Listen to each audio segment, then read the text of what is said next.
Alrighty then. So you head a little bit to the northwest, arriving at the unmarked goblin town that is just to the south of the floating isles. And the goblin leader, whose name again escapes me, is incredibly happy to see you at Terrace Town. Lobna Mossypants, the mayor. Hello, my friends. It's nice to see you again. All right, lad. I think we might have found a place for you to live. That is excellent. Sure, look, I'll explain. Yeah, there's this spider who likes telling stories. He's got this separate realm that you can pass through into. Oh, how would we get there? There's a cave in this mountain. Excellent. I shall tell everybody to get packed up as quickly as possible. However, I can tell by the smell that you have the dung. 2 big bags of clankers. It's just stopped steaming as well. Oh, lovely. Well, each one of those you can grow a special candied mushroom called the Twilight Reverie. Although it will take a full day to grow. What does it do? It gets you bombed off your face and also gives you flashes of inspiration for hours. I'd like one of them. That sounds like a plan. Especially the first bit. It's good news. So she goes in and grabs some seeds and hands you some seeds and goes, I'll let you do the planting. All right, I'll shove them in. How hard can it be? Likewise. Oh, it's not hard. It's just terribly, terribly smelly, as you have I don't care. been wont to discover. It's all good. Slowly shuffle towards the back of them so I don't get picked to do the planting. Yeah, I don't blame you. I would do it Hey, myself. I just had an idea, lads. Planting stuff, that's druid's work, isn't it? I look at Elvira. I'll just give him a glaring stare. Yeah. So the goblins pack their belongings up, and you need to be to the northwest. Miss Mossy Pants says you can either travel with them as far as the cave and then head north past the floating islands, or if you go directly west of where you are, there's a narrow valley that winds between the 2 mountains to the north of the pool. Sounds like a great place to get ambushed. Let's go that way then. Could we have a rest? Because there's 5 of everyone.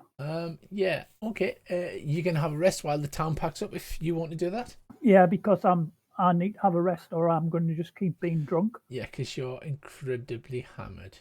You have a long rest, you are less hammered. Hey. Which is great news for everybody involved. Zarek has bid farewell and left. He didn't hang around at all. Literally, as soon as you got off the island, as soon as you got back out of the den plane, he was like, right, well, I won't say it's been a pleasure, but at least it was effective, and then leaves. Yeah, it's strange how he's got the same name as that bloke from the story. Yeah. Yeah, isn't it? What did you remember about that? He tried to overthrow the good fairy. Yeah, he helped. But failed. Curiouser and curiouser.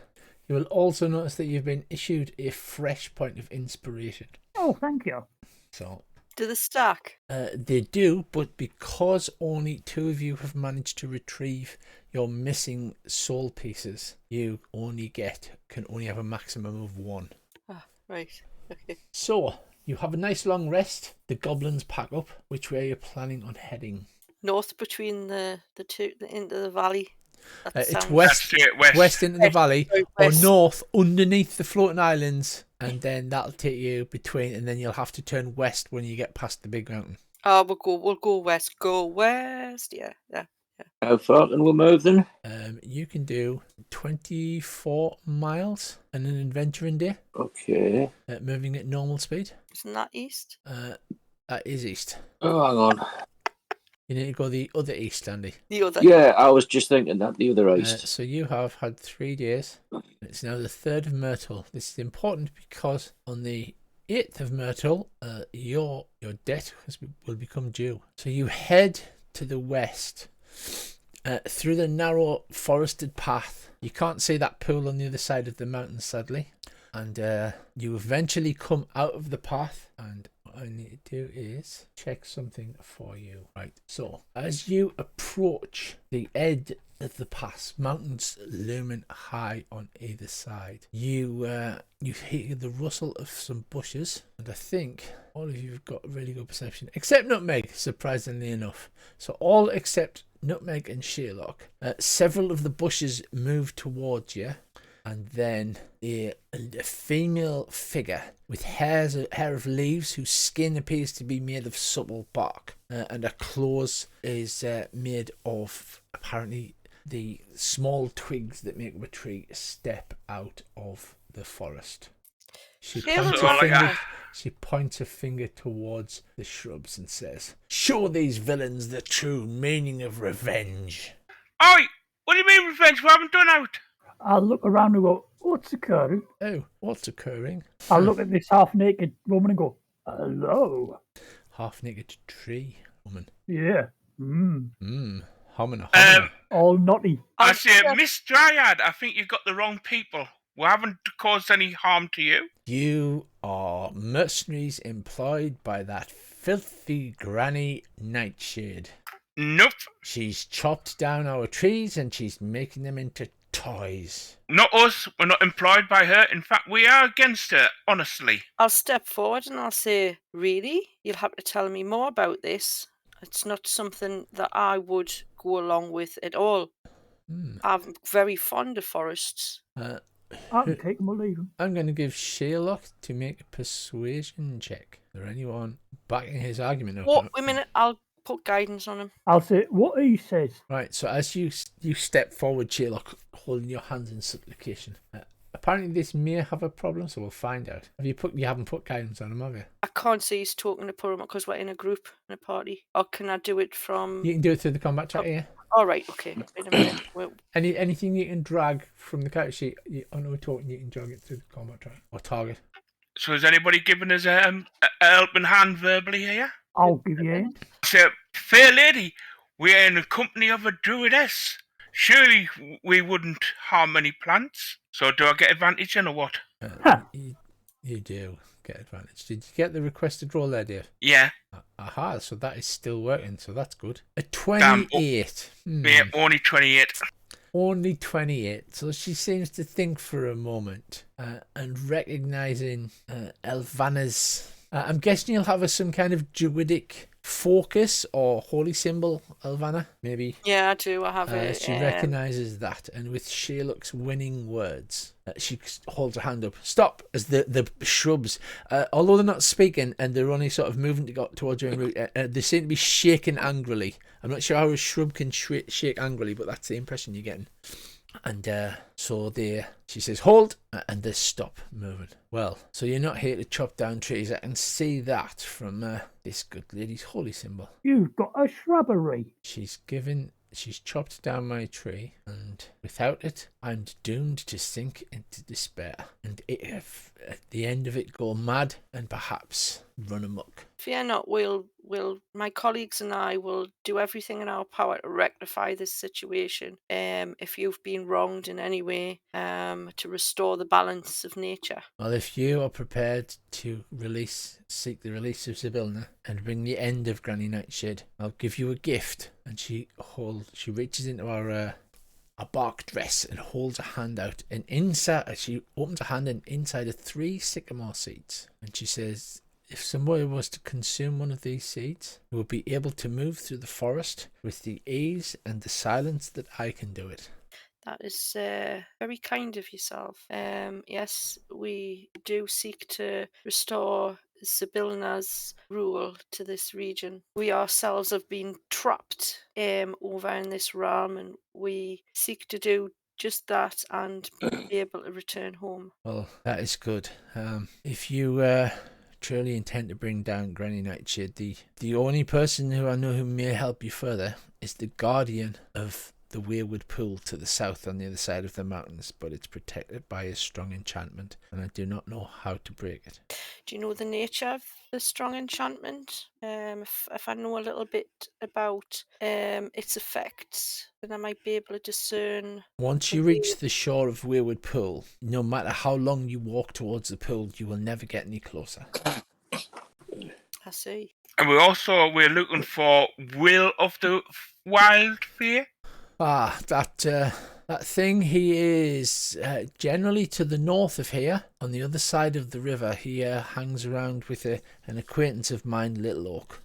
I think we need to stop off and speak to him next. If we have any chance to be able to combat this enchantment, he might know a little bit more about it and how to overcome it. I could try it, innit? Suspect that may not do, Nutmeg. Well, I don't like magic. I know, although how you know how valiant you fight, I don't think that magic enchantment would succumb to your powerful might. Oh, shucks, I'll blush. Very well, she says. And as you speak to her and you're closer, you can see like under her hair at the back of her ears, there's like a rot you would get on a tree, and it seems to be coming down from behind her ear and down the side of her neck, but it was hidden by her long hair. Can I have a religion roll from you, please, Elvana? Certainly. You want me to send it? A 6. It's not a great result, but it's perhaps, you think, what may be having the effect of a tree being destroyed. Would I think lesser restoration might help a little to slow the rot, at least? It would probably help for a few days, maybe, yeah. Yeah, I'll cast lesser restoration on her. That might help sustain you for a few days till we manage to find a solution to this issue. Well, it's possible if we find the wood that's from a tree, you might be able to replant it and regrow the tree. that would certainly be worth a go. We could try and find someone with loads of magic. Could you got some naturey magic stuff, Elvana? We could find a bit of a tree and shove it in some of that poop, and you could, hit it with the green stuff.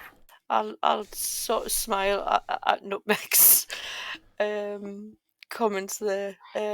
Simplicity. Yes, perhaps. And I'll look over to the, what do they call her? The wood nymph, or whatever it shares, and I'll say, we'll be back shortly. Hopefully. She hadn't given a name, but right. would you be wanting to inquire? By the way, what do we call you? My name's Elvanalor, by the way. I am Meadowleaf. Nice to meet you. Maybe Neverly. not for long, but Oh, for now. Don't fret. Rawr. Me and my friend here won't, we'll do everything in our power, and we've been quite successful up to now in our endeavours through these regions, and we hope to be able to restore you and this lovely forest back to its original state. Well, thank you. Yeah, don't hold that much hope, but at least it gives me something to cling on to for however long I have left. I've got long leaders, you could cling on to them, pet. So we need to head straight north and to find Will. Yep. Sounds like a plan, guys. Yeah, you've gone like 7 miles. To the north of you can see one of those clearings. So we don't want to go to the pool then? We can't get to the pool because of the enchantment. She says it doesn't matter how far we walk, it would never reach it. So I think this Willow the Wisp, Willow the Wisp, Willow the Feywild. Willow the Feywild, Willow the Wisp,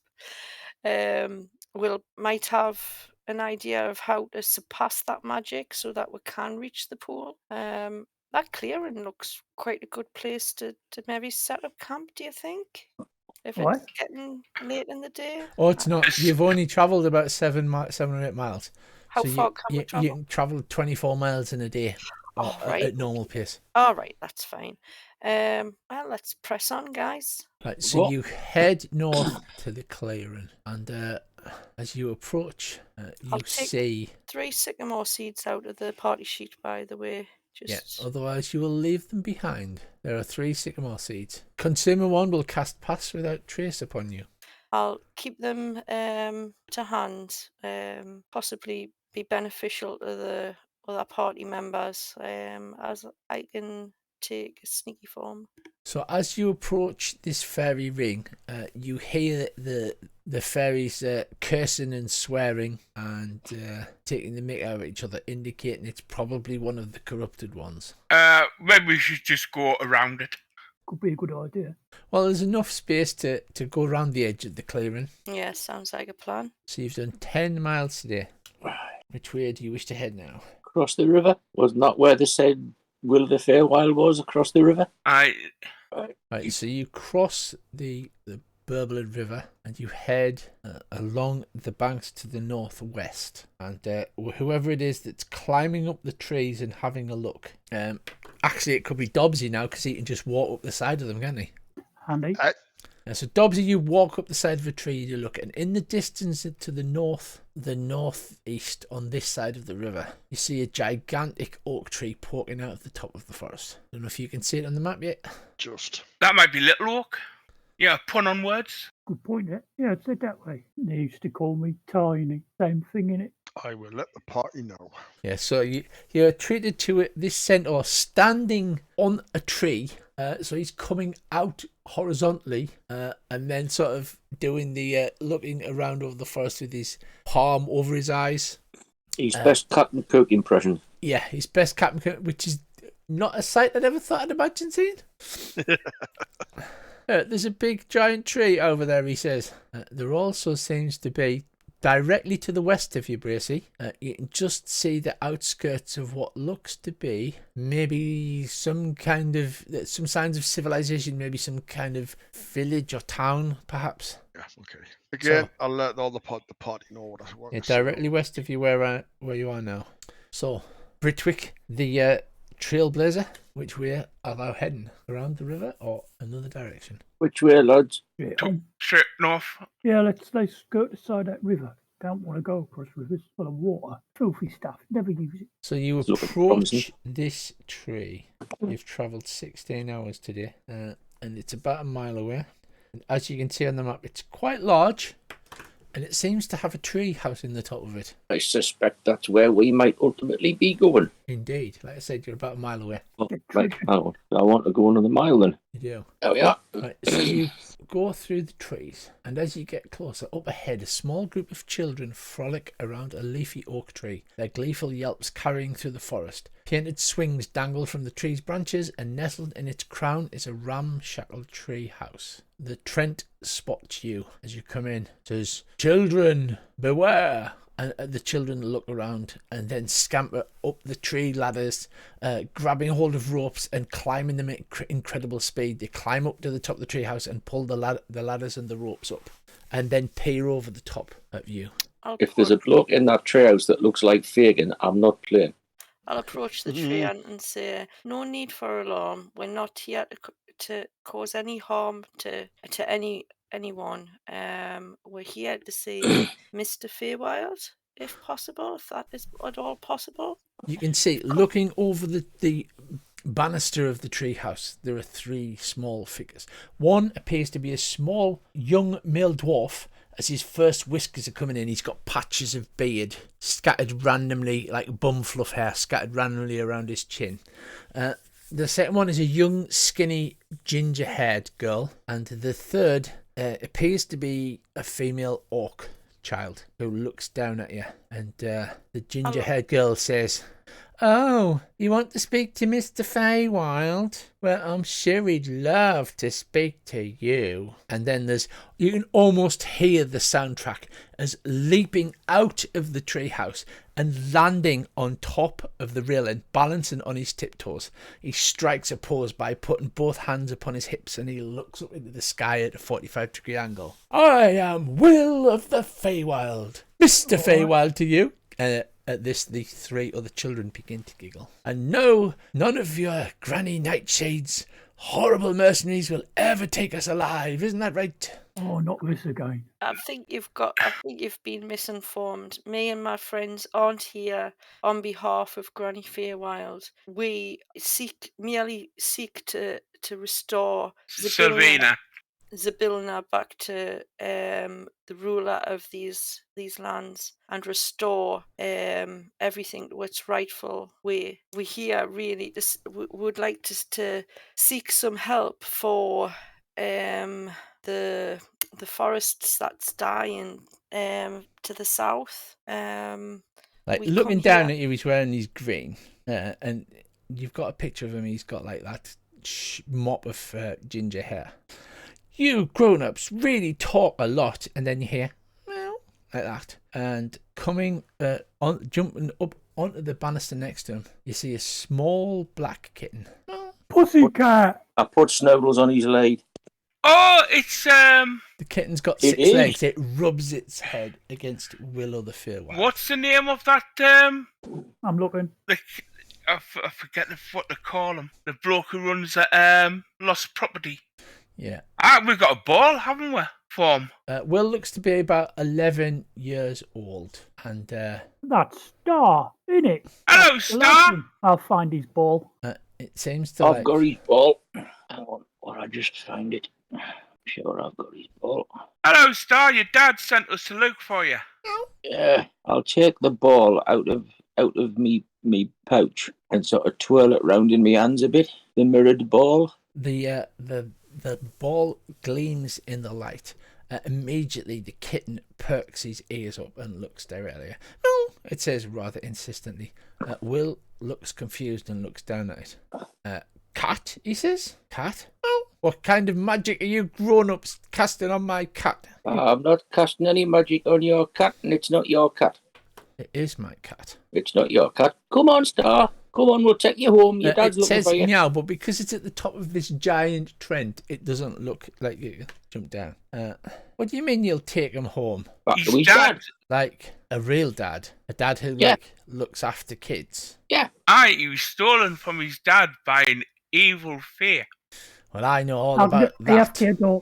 I rescued my gang from Granny Nightshade. She makes all of the children she captures work in her filthy toy factory. Well, you guys seem alright. The gingerhead girl goes, yeah, they seem alright. Obviously mocking his tone of voice. I said, hey, Wendy, shut it. Who's Wendy? Well, you remind me of a lass called Wendy. He reminds me of a lad called Peter. What kind of stupid name's Peter? Will looks confused and he says, I tell you what, I'm not prepared to come out of the tree with my gang until you prove that you are not going to hurt any of us. And then if Kat wants to go with you, she can go with you. I have a cunning quest for you to do. A game, if you will. Oh, here we go. If we carry out your game, will you answer a few questions for us, which may aid us on our task? Yes, I will. And what does this quest undertake? I want you to be heroes. All you have to Right. do is, my friend Bella, the pixie, was captured by an evil red cap named Big Red. And I've had a ransom note, but it's a trap. Because Oh, I Big love Red traps. is always trying to capture me. Oh, traps are brilliant. Can we do a trap? He says, if you rescue Bella from the crashed airship at Cloistered Clove, I will give you any help that you need. What way? At this, you hear a rusty eek, eek, eek, and limping out on the top comes a small oil can on legs. It looks like it's got little eyes, and it looks like it's moving with some difficulty. How's your squeaky, mate? Oh, that is just one of the gang. He's a bit tired, and he says, I'm just having a look. This is Squirt the Oil Can. Ironic. And he says in a squeaky noise, so thirsty, well, in a rusty kind of noise. He needs some oil. He says, I've told you we can't get you any oil. We only get it from the boggles in Loomlurch and Granny Nightshade's there. Does he need a specific kind of oil? He looks down at it. He says, he needs boggle oil. Would the Squirt the oil airship can not? says, I'm so thirsty, I keep freezing up. Would the airship not have oil in its Maybe. amongst its manifest? Maybe we can get some there for you. Why start up that way? As my colleague here rightfully said, which direction do we go? Because time is of the essence. I'm going to request an intelligence check from you all. Oh, it's good. Lots of 16s. It's made of cheese. Yeah, it for some reason it seems to spring to mind that the first guide was some kind of scarecrow. And he's a tin man, as it were. Will, his hands still on his hips, leaning over you. Star still mewing if you're holding the shiny ball out still. Mewing and reaching out with one of his 6 tiny paws. I have a good look at Will. Do I think I could, if I use disguise self, I could appear a lot like him? Yes, if you study him for a minute. He says, I'll once study him. you recover Bella, you can come up into our house and you can see that this tree is literal Trent. It's got its big fists balled up ready to guard the children. It's in the cove directly northeast of here, the crashed airship. Was it this big red fella you said it was his name was? Yes. Big red, a red Big cap, a red. tie. Are you bothered about what happens to him or not? Oh no, whatever means necessary to rescue Bella. Oh, good. To the northeast on the beach, you will find the airship, the Never Landing. No, never landing, surely. No, the Never Landing's a completely different ship. That hasn't crashed. Yeah. You can see all of the other 3 kids have got catapults out, and they're kind of aiming them at you in a little rascals sort of way of defending their treehouse. Well then, grew-ups. It seems you have an accord. Any questions you wish, and if Star wants to go with you, then she can. And he looks a little sad at this, but I will miss her because she likes the scritches under the chin. No, I think we've got it. Richie, Yeah. what was that wood nymph's name again? So I can just make a note in the Discord for, because there's so many names. There is Meadowleaf was the dryad. Oh. Cheers. Right. You could always just attempt to cut the Trent down. Get the axes out, lads. Or do you want to do anything No. else? You're not cutting any trees down. Yeah, I'll oblige and turn to the others and say, well, I think we should head towards that crash site. Yeah, fair enough. Northeast, the lad said, didn't he? He did. Aye, Well, shall we be off? aye, let's go. Yes, there's a beach to the northeast. That's the northwest. Yeah, of course it is. And yeah, Well done, you passed that test, Rich. That is 21. So yeah, so you've got 3 hours of travel left for this day. Right, you head to the northeast and you come upon a magnificent coast. The waters are clear and the waves are flecked with gorgeous white foam. If I remember my law, red caps are like a type of ogre. The dense forest gives way to a sparkling white sand beach, gentle waves crashing along the shore. The pristine water stretches far into the distance where it becomes enveloped in mist. A massive winged ship lies old and broken near the high tide mark. The wings are torn, the mast has been toppled, and the hull looks like to be worse for wear. Weathered paint on the side of the bow reads, "The Never Landing." I Magnificent ship. cast disguise self on myself and make myself look like this Will of the Wild Fair. Will of the Feywild, yeah. And you can see the beach ahead of you. Can we see anybody moving around or tracks or anything like that? So if you move up to the edge of the forest, you can see somebody moving about on the deck. Apparently singing an old sea shanty. He moves around the deck, dipping a comically large brush into a bucket as he scrubs the planks of the deck. A shine of polish coats the wooden surface. It's a short creature in a red cap. He sings with the mop in hand. Scrub the deck, the captain said, for we set sail by morning. Don't ye cross swords with Big Red, consider this your warning. Yo ho ho, he consider this your warning. I'll walk up behind him and stand behind him and go, greetings. Right, hold on. You are here. I'm going to show you. Said I'm going to put you in a bush. Andy will be really happy about that. Like a nice Charming. Especially if it's Kate Bush. That was the other character. Oh yeah, you're not a big on the bushes, this character, are you? No, not particularly. So there is the magnificent ship, the Never Landing. And on the deck is Squeamish, who scrubs and scrubs and scrubs and scrubs. That's how I make him invisible. There he is. Could have called him Wormwood. He sings away and mops around the deck. I thought we were right up beside him. Sorry, I got misconstrued. Yeah. I'll whisper to the others and I'll say, maybe we could use those seeds to creep up on deck and creep our way in, or... Well, I'm game if you are. What race does Squeamish look like he is? He's a small, strange-looking creature. He looks a bit goblin, maybe a bit orc. You're not entirely sure.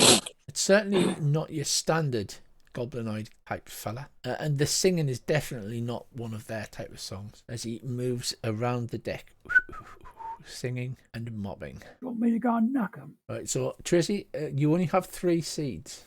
I'll hand one to Dobsy, Okay. one to Nutmeg, I'll eat it. and What's this do? one to Brickwick, because I think Sherlock is quite sneaky from what I've seen. Mm-hmm.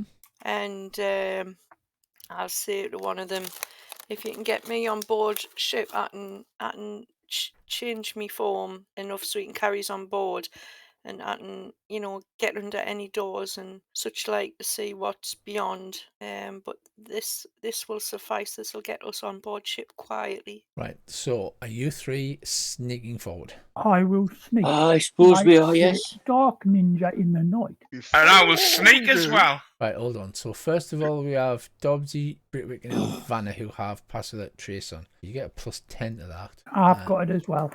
Oh, sorry. Yeah. Who? So who had it? Right. Dobsy, Brickwick, and Nutmeg. Right. Okay. Because I can shape change to something small, like a spider or something. Ooh, sit on my shoulders. I like spiders. If somebody carries on their person aboard the ship. I'll carry you. Yeah. So let's see. The lowest roll you got was a 20, and the highest was a 30. Britwick is completely invisible. You don't even leave footprints as you begin to sneak across the beach. The small singing creature seems oblivious. I'll shape change into a spider There you go. before we get going. And jump onto Nutmeg's shoulders. Yeah. Right. Where am I? That's 1 round of movement for me, and I will crouch down by that bowsprit to keep out of sight. Oh, can't shape change. You put it into me. My turn. How are you Yes. going to do this, gentlemen? With extreme prejudice or try and just talk? Right, so you guys all make your 1 round of movement, please. Just trying to find your Elvanna so you can shape change. There you go. And I'll be on Nutmeg's shoulder. Yeah.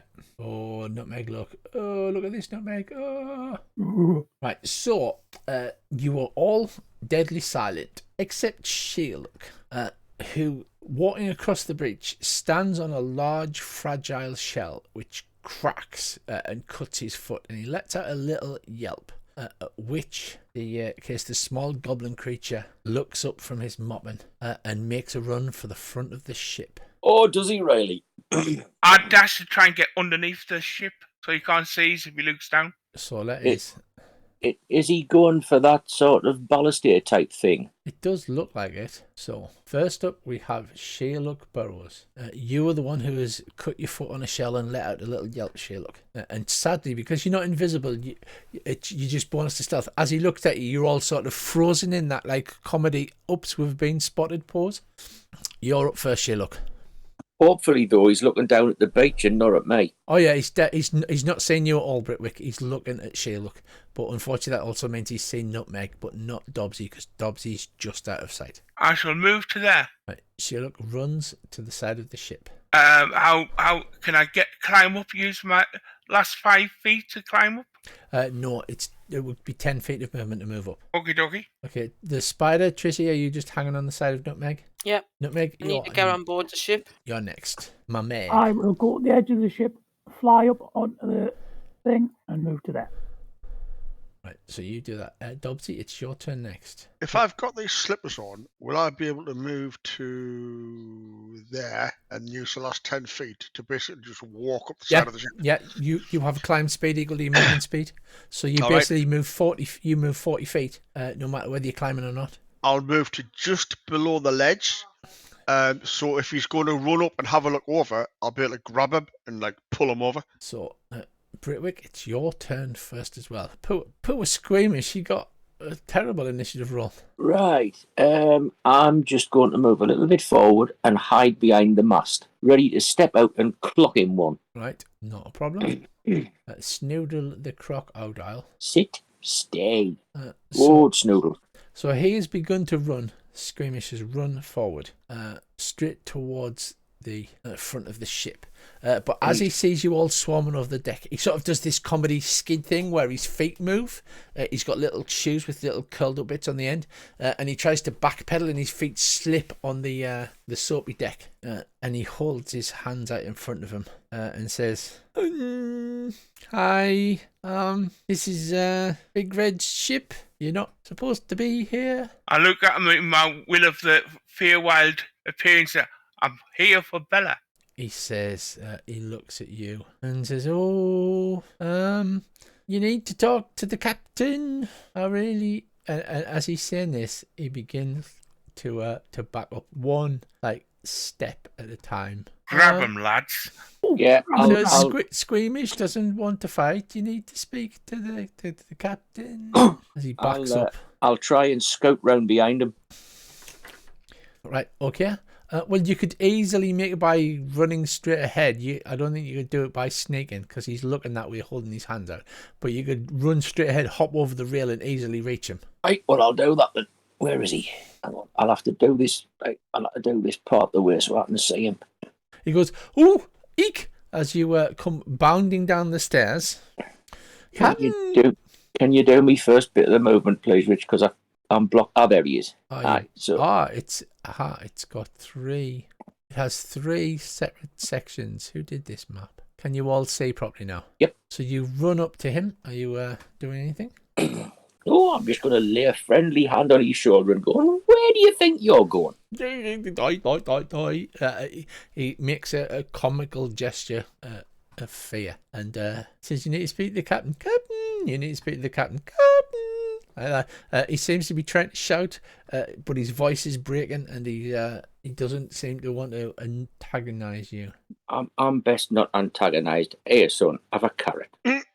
Reaching into your golden bag of holding, his eyes bulge wide as he sees the pure gold spun thread that your bag's made of. You pull out a carrot. Have you got anything red in there? Orange really isn't my taste. Oh, I'm sure he'll cope. As he opens his mouth, I'll just poke the carrot into it. That'll keep him quiet. So you stuff the carrot into him? Not so far as to be terribly uncomfortable, but if he has that reflex where he bites the end off the carrot, he's got a mouthful of carrot he'll be chewing, so he can't really shout. He attempts to maneuver the carrot round his mouth, but he sort of his cheeks bulge out in a comical kind of fashion. He's like, what are the rest of you doing as Britwick has disabled climbing up with a carrot? I'll wave them over. So you climb up onto the deck of the ship.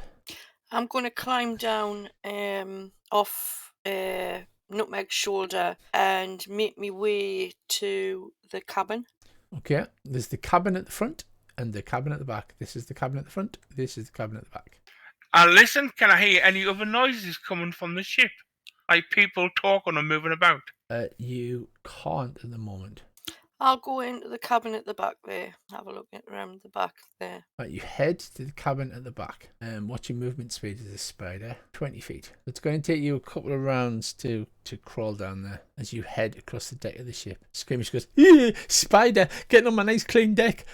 You get the impression that he's fastidious, very clean, and I'll sort of hiss in his ear to wipe that feet. I didn't. So as you approach that door, Tracy, you can see that it has an enormous bar on it. Is there a gap under the door? There is perhaps a gap under the door, yes. I'll slide me way underneath the door. So you slide your way underneath the door and disappear, and I will shove you on another map. There you go. That's what you can see. There's a hole in the side of the ship next to the water. I haven't got a map. A bunch of flotsam.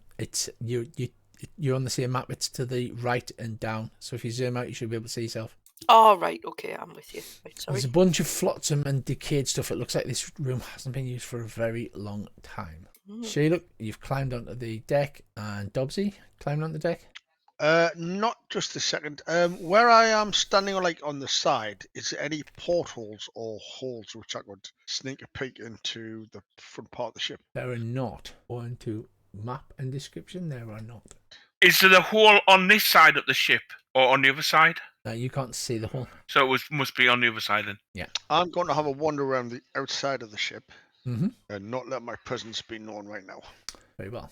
Is there no other door out of this area? Was it No, there's just the hole that you can see in the side of the ship. The water partially filling the deck. Let me see if there's anything else interesting in there for you. The dark area is strewn with bones and debris. Hammocks lie tangled in tatters, floating on the surface of the water that is infiltrated through the hull. The water sloshes faintly with the tide, stirring the stale air. Ooh. Okay, I'll come back onto the deck and I'll start making my way over to the other side of the ship to go under the other door if there's one there. So where's this captain of yours?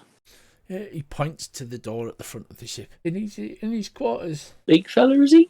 He is. He's the most fearsome captain that the seas around here have ever seen. So he's the only captain the seas around here I've ever seen. Well, I guess you could say that, yeah. I thought as much.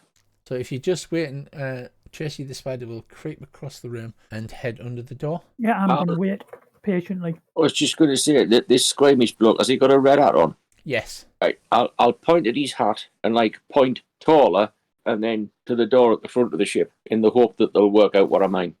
And if not, it'll be funny as anything. Yeah. Right, as you enter the front of the ship, Tracy, there's a large navigational desk.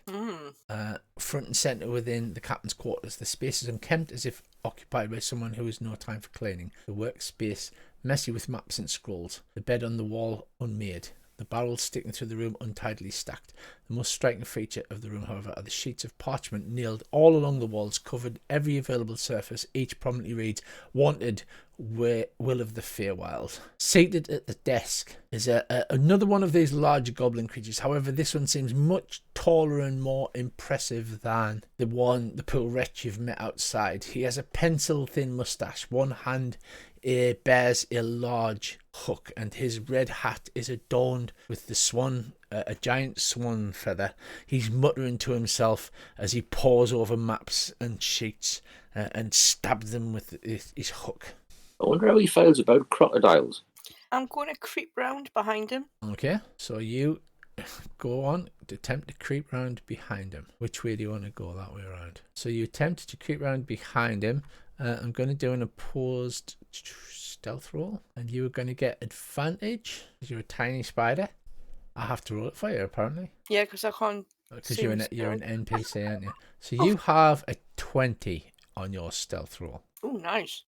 Big Red with his perception check. It's a 19.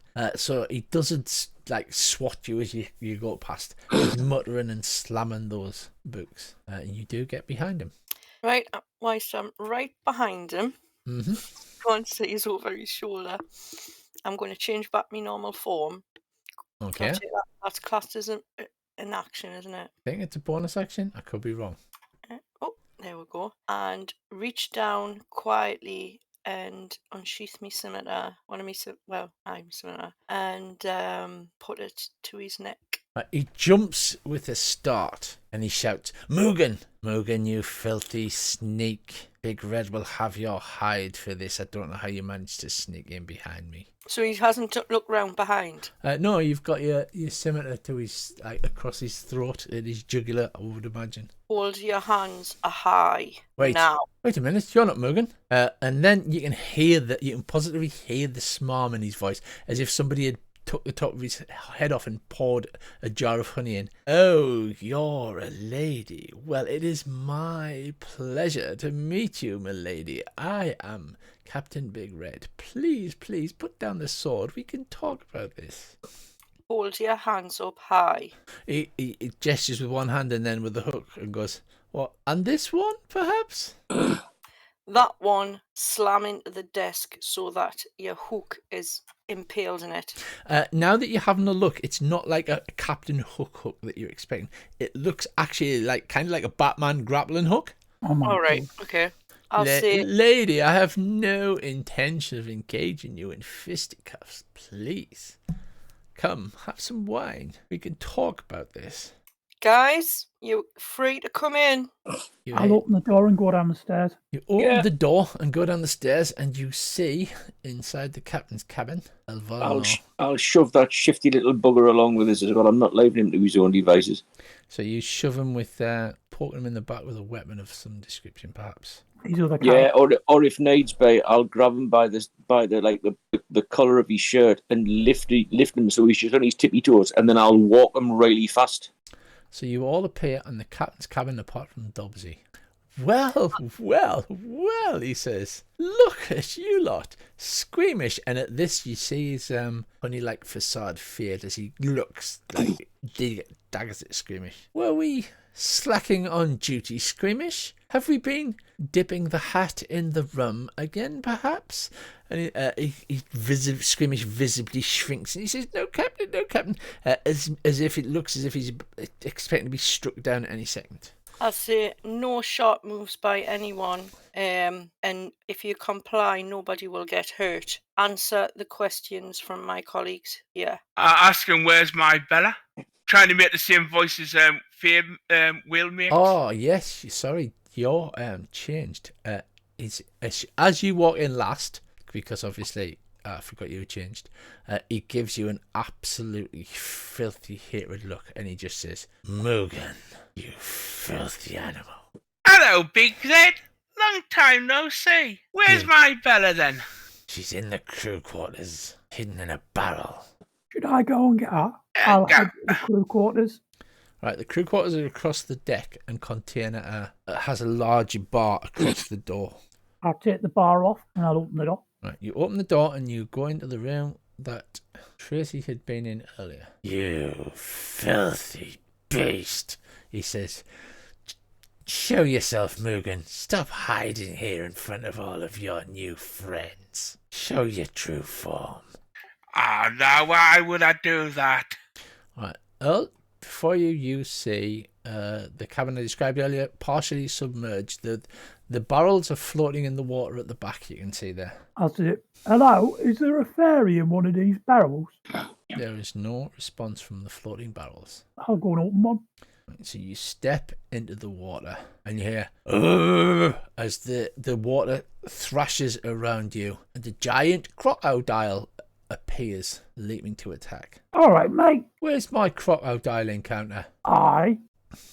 This is just not cricket. Where's my crocodile? Crew quarters. There you are. Oh dear.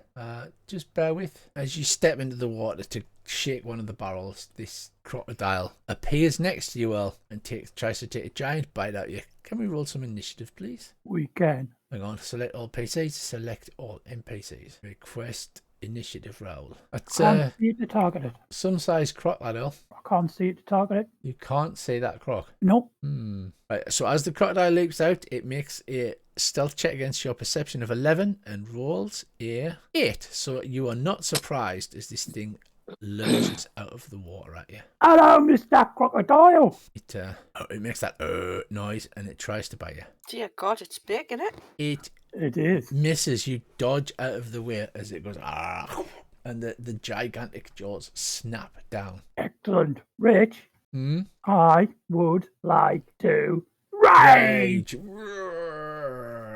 Roll your dice. Oh God, Elvis. Oh shit balls.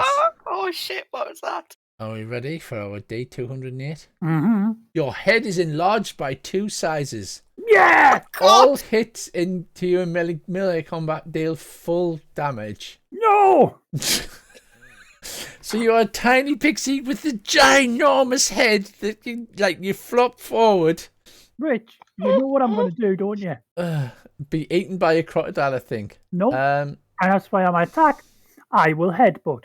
Right, so you spin round and attempt to headbutt the crocodile. I've got a massive head, it'll never swallow us. That is very true, so please feel free to make an unarmed attack against the crocodile. Oh, crit would have been You great. hit. You're kind of upside down now as the weight of your gigantic head. I'm resting it on his head. Go on, roll an unarmed damage as you stick the chin on Will the I get a crocodile. bonus for the 2 size categories? No, you do not. But you Aw. do 4 damage, which is quite a substantial. That's like being stabbed with a knife. So you headbutt the crocodile, and it says, "Ouch." You started it. Oh, we've got a crocodile with us. Do you want a friend? Yeah. So you hear this calling, and it's round 2. Shelook. I haven't even had my first turn yet. Well, that was a surprise round as the crocodile had jumped out of the water. So now we go to normal initiative. Sorry. I said, where is Bella? I shout at this red cap. He's in the crew hold with that damn beast and your friend. She's in the barrel in there. Right, I shall dash off towards the other hold thing. Right, you can easily make it. It's 25 feet, so let me just measure the weirs. Actually, no, to reach the hold in one turn, you would have to dash. Yeah, dash. So Just inside the door. You dash and appear inside the door. And see Nutmeg with the gigantic head. Do you want to use bonus action for this turn? Let's see, bonus action. Vicious Mockery, is it? It is. I do Vicious Mockery on Crocodile. Oh, yourself a crocodile, you're nothing but He a says, Kim. Angry. He fails as you viciously mock him. Go. How are you going to viciously mock him then? Call him a handbag. He takes 3 points of psychic damage as you viciously mock him. Is that your turn? Yeah. Elvana, you're next. Um, If it makes any difference, Elvana, I'll stay with you if you need to keep an eye on the captain. I'll say to Brunswick, I'll reach in me sack and pull out some rope and throw it over to Brunswick, keeping the scimitar at Big Red's neck. Brunswick, can you help us tie him up? Well, you're there, and you've poked Skirmish in front of you, haven't you? Yeah. Because he's sort of facing north. So. Well, I'll poke Squamish across to where the captain is, and then I will very tightly tie the pair of them together, and then I shall hand the 2 ends of the rope to Elvana and go, "You'll have to tie the knot. I'll hold the scimitar." Right, so you step forward, you cast the rope, and you begin to tie them. Yeah. To tie them. Squamish looks at you and then looks at the Captain Dobbsy as you wrap the rope round him. I'm going to move to the outside of the ship to see if I can find where that massive hole is. Okay, look. Go ahead. That's 40. You do not find the massive hole. All right. Can I dash? You can. Obviously, if I see the hole, I'll stop moving. Mm-hmm. So you dash to the end of the ship, but you don't see the massive hole. Okay, guess I'll have my turn. Big Red holds his hands out to be tied and then does the obvious villain thing as he attempts to knock your scimitar away and swing at you with his hand hook, Tracy. Go for it. If I have the opportunity, I will cast the extra arms and batter the shit out of him. I'm sure you will, he said.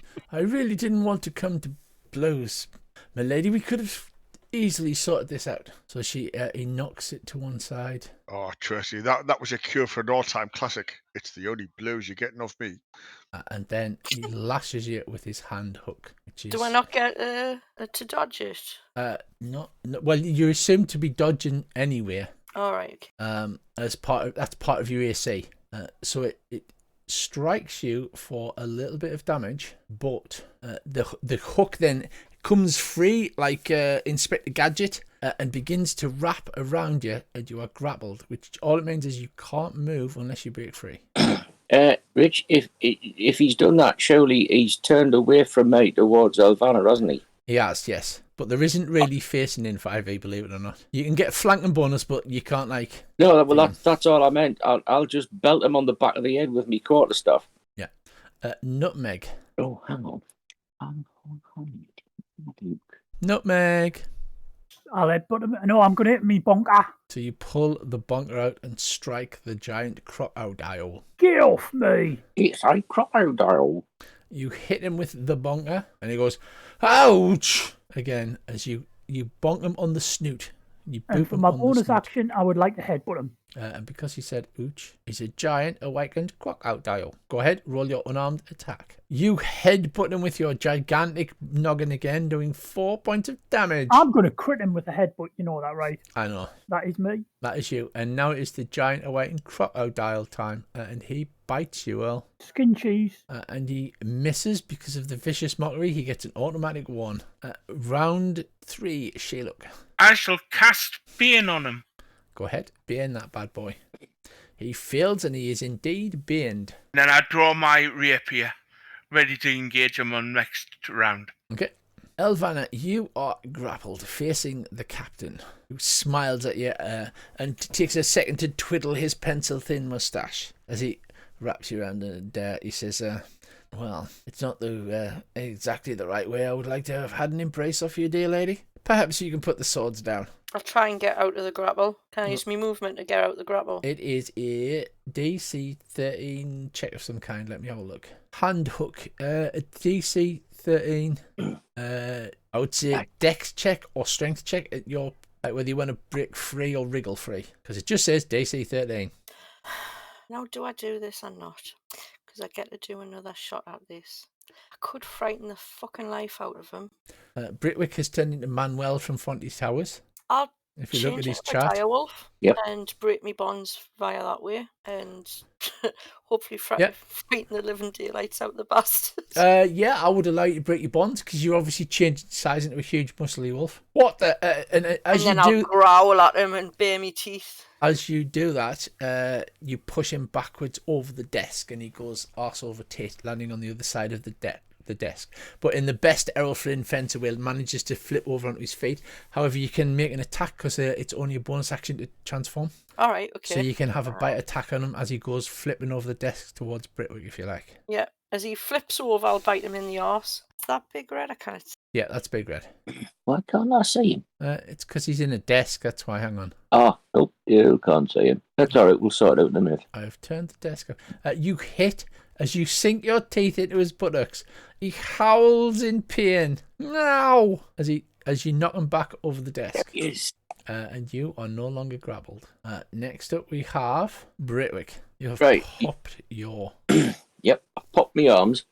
Now, you know when he comes over the desk and he sort of flips himself onto his feet, he must sort of set his face just as Elvana's about to bite him in the arse. Well, I'd like to think he flips, or she pushes him back over the desk, and his legs come backwards and go over his head. And as he does, she grabs hold of his rump, and there's a tearing noise as she rips a great piece of cloth out of his arse, and you can see his spotty boxer shorts underneath.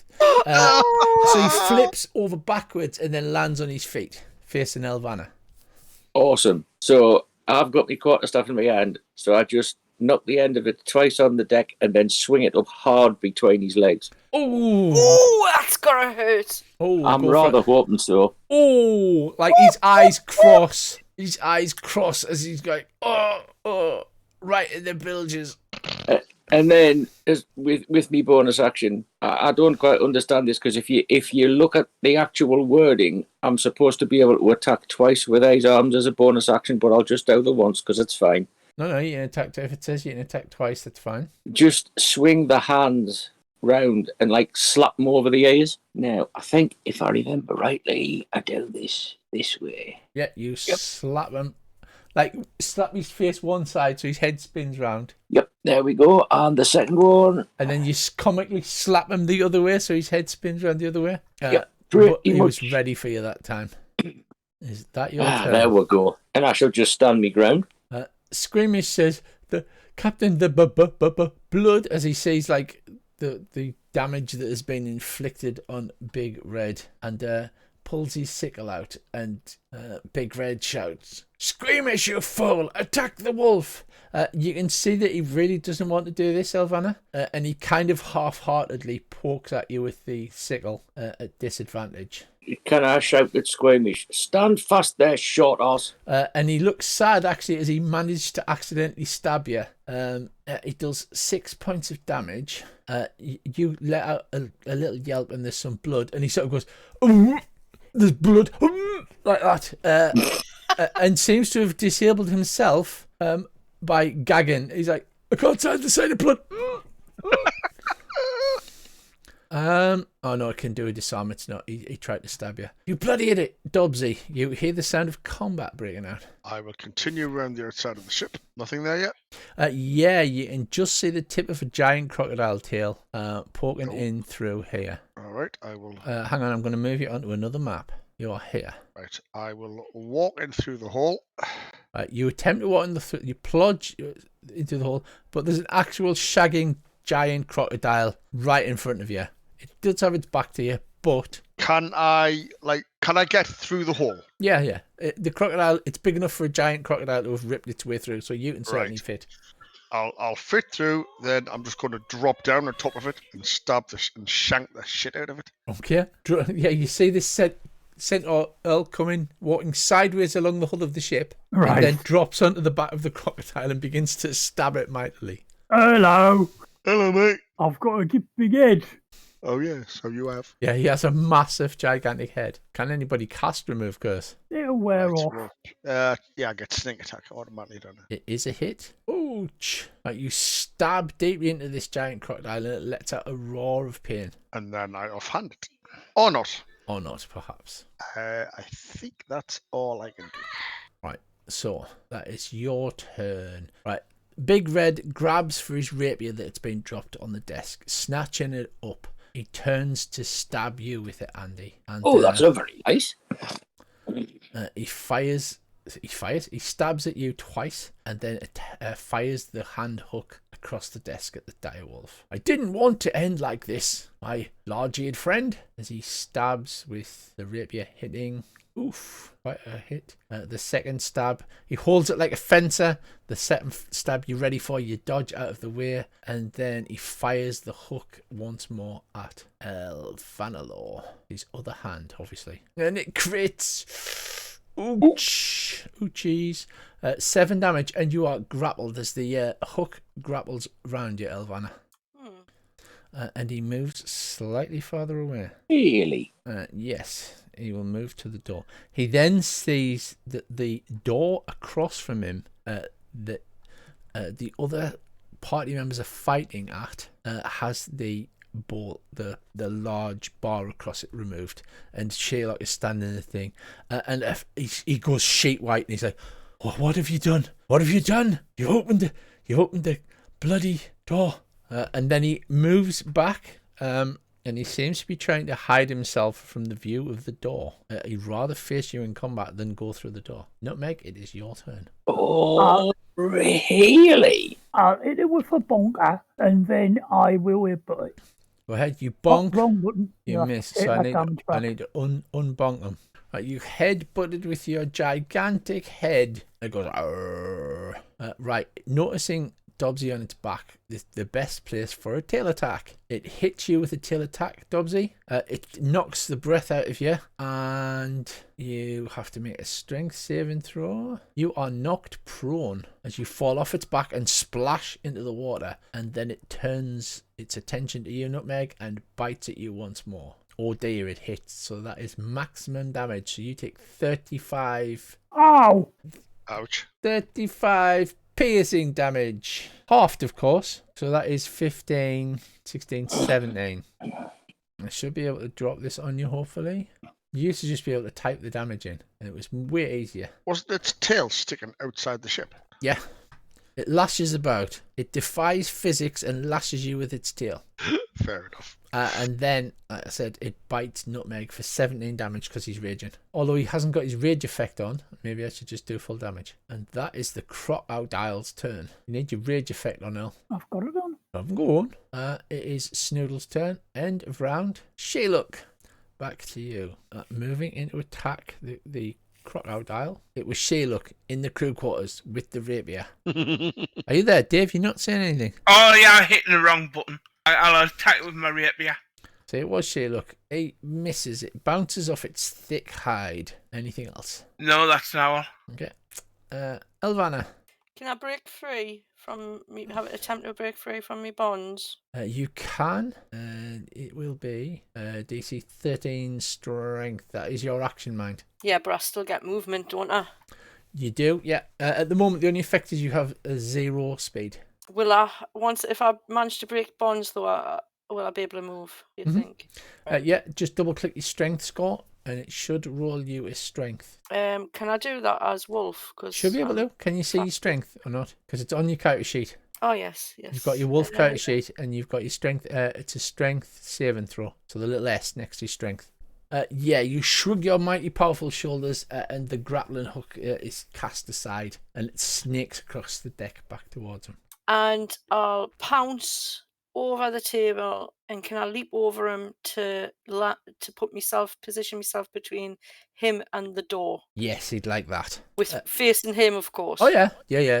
He's quite happy for that. He'll even moved his side to let you do that. Can you give us an athletics check then, please? DC 10 athletics.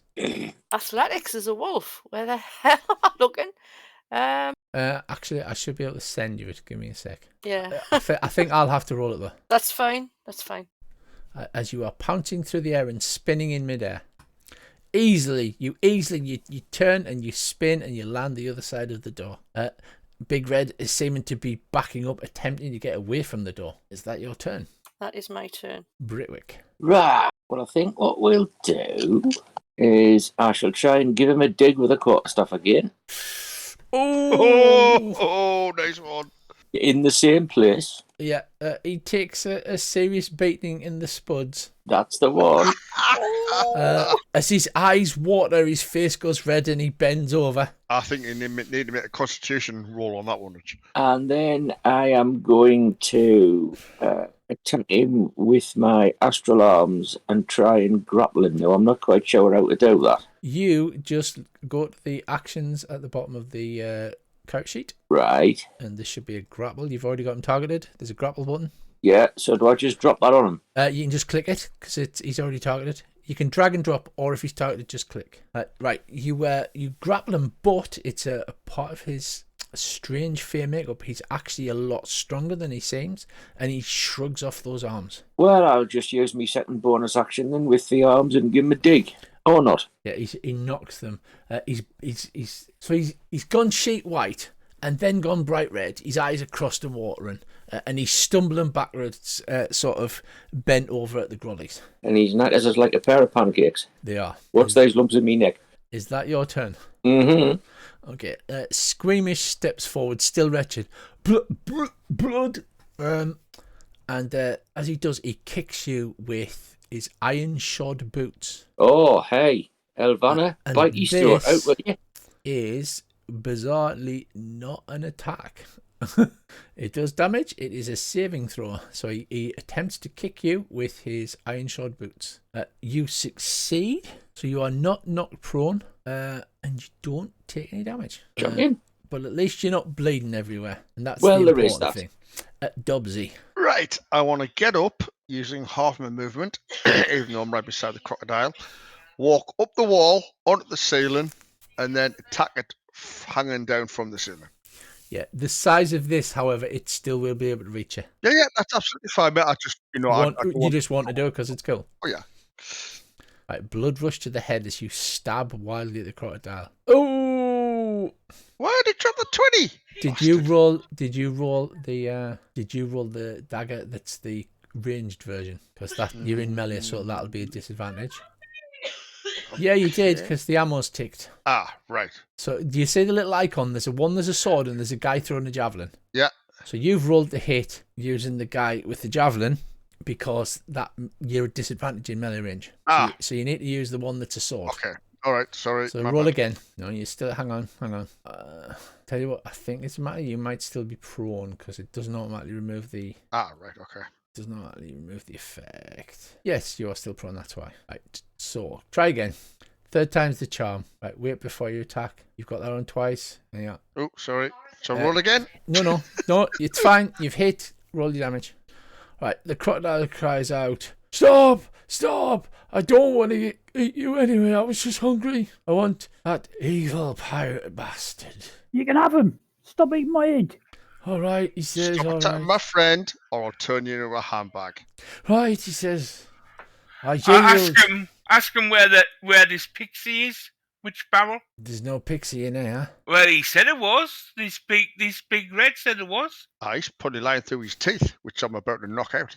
You believe Big Red? You've seen Big Red, and his eyes glitter cold. You've seen Big Red. Where's the bastard? Well, could you ask him where he put the pixie first before you ate him? Yeah. Oh yes, absolutely. Once we know where Bella is, you can eat him to your heart's content. I shout, "Hey, Big Red, this crocodile wants to have a word with you." Big Red at the other end fighting you too is going, no, backing up. Fighting defensively, but he's going, no, don't let the crocodile near me. Don't let me crocodile near me. Well, where's Bella then? I'll tell you, just kill the damn thing. Kill the crocodile, and I'll give it to you. No. Tell me first, and then I'll deal with the crocodile for you. He looks at you carefully. On your word. I'm a monk. I am a rabbit of the cloth. This is the Feywild. If you give me your word, breaking it has very serious consequences. Say, I give you my word. Tell me where Bella is. I'll have your word first, sir. The crocodile will have your leg first, sir. Right. In that case, he begins to panic and attempts to push past the direwolf to get out of the door. Oh, Andy, you should have just said, yeah, I give you my word. And that's where I told him to go. But I didn't, and shang him. Right, so the crocodile has stopped fighting you, and it wants to get at... Do I get attack of opportunity if he's trying to push past the it? captain. Yeah, I'm just sorting out... I'll just move out of the way then. He's now gone yellow here. Right, so you step to one side, and next up we have Big Red. He's going to attempt a shove attack on Elvana. He's got 3 multi-attacks, so you can do lots of shove attacks. So he will attempt a shove attack on Elvana first, and then we'll go from there. Right, he cannot shove you because he is too small. Bugger, he says. So he will attempt to shove Britwick instead. It's not nice. That's really not nice. Not at all. He seems desperate now to get away. Right, so he shoves you prone, Britwick, and thus backs up. You can have a opportunity attack. Oh, well, Elvana. I'll have one of them then. You can't. Elvana can. You've been shoved prone. I am just finding you definitely will. a prone. Yeah. Can I not have an opportunity attack with the astral arms while prone? I don't think you can, as he shoved you to the ground. Surely they can get hold of his ankle. Go on then. I'll let you have one. You can have an opportunity attack, and you can have an opportunity attack as he backs away, desperately trying to get away from the crocodile. Yeah, he steps back. Wait a minute, I haven't had mine yet. Yeah, I thought you had to put it on me when I go to roll over, or not? You shouldn't have to. Right, he dodges to one side and steps back into the corner, having failed to shove you out of the way. Nutmeg, it is your turn. I'll waddle back up the stairs. Oh, well, then let's go and see Big Red. I'll put a hand either side of my head to hold it up. Yeah, as you fly across the deck. Like, yeah, but me body's in the air, me head's like hanging down. So I'll fly backwards so I can see where I'm going. So I'm upside down. So that's you there. God! Yeah, you're upside down flying backwards. Well, this party never fails to amuse. So you're on the deck, you've moved you 25 feet. Are you dashing? Yeah, go on, I'll buzz. Badly, so you're coming across the deck. The giant awaiting crocodile slithers forward and moves out onto the deck. So that's 20. She's got 10 feet of movement left. Yeah, he comes out onto the deck, lets out one of those awful crocodile noises. Big Red goes completely pale. Sherlock, we are back to you. I dash to the other door to the captain's cabin. You dash out onto the deck. You see a crocodile, which you go around, and you dash just outside the captain's cabin. And I shout, "Where's Bella?" He does not seem interested in telling you. He says, "Give me your word I won't be harmed, and I'll tell you." All right, I'll give you my word I will not harm you. He says, "Come here then, and I'll whisper it in your ear." I don't believe a word of it, but I'll go over anyway. He whispers you, Andy, because you're the one that said wouldn't hurt him. Did that whisper? That did not seem to whisper, did it? It did not seem to whisper at all, that. I click whisper to whisper. Okay, that is whispering is not working. Fun. He tells you where she is. She's in this room. Right. Tracy, it's your turn.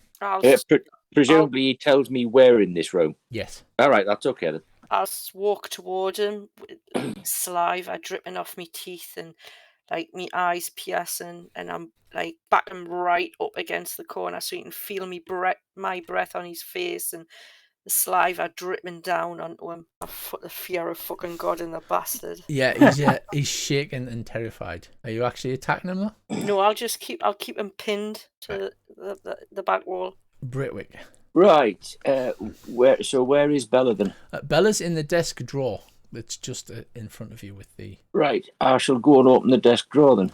So you pull the desk drawer open, and inside, tied up, is a tiny little pixie with a gag in her mouth, with little blonde hair in bunches, all tied up going...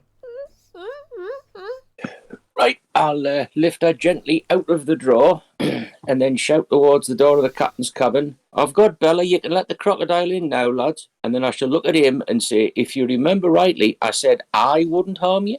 You want to watch your wording, mate. You bastard. No, I'm not surprised you're working with Mugen, and he looks at you as he says that, Dave. Right, it's I just giggle. Squeamish's turn. Squeamish goes, ah! And attempts to run. He dashes, he can move 50 feet. I think he can just get past the crocodile without being eaten. So that's 10 to get him to the door. And he runs up the stairs and then dives off the side of the boat. However, he hasn't judged the depth of the water very well. Lands on his head and apparently knocks himself unconscious and lies unconscious on the beach. Oh dear. Dubsy. And while he's lying unconscious on the beach, Snoodle eats him. Do I see this? Do I see this idiot nose dive in the surf? Yeah, you will from where you are, because you're on the outside, just on the outside of the ship. I shout at the crocodile, would you like an entree?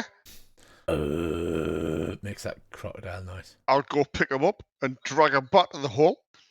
Right, so you head off. You're on that map now. Hey, we're lovely, aren't we? Oh, yes. I think we need to search a captain's cabin for treasure. Yeah, but let's get the captain out of it first. There'll be It's more room that way. Big Red's turn. He suddenly bursts into a blur of ferocity and he disengages and makes a run for it. And Oh, goody. he makes I shall shout after him, he's coming your way, he crocodile. makes it out of the... Does he run past me? He runs past you, yeah. Can I have a snack at him? No, Like, he disengaged, so he's yeah. dodging, he's ducking and dodging and diving and dipping. If you can dodge a wolf, you can dodge a dodgeball. And runs out, blinks, like his face goes completely white now.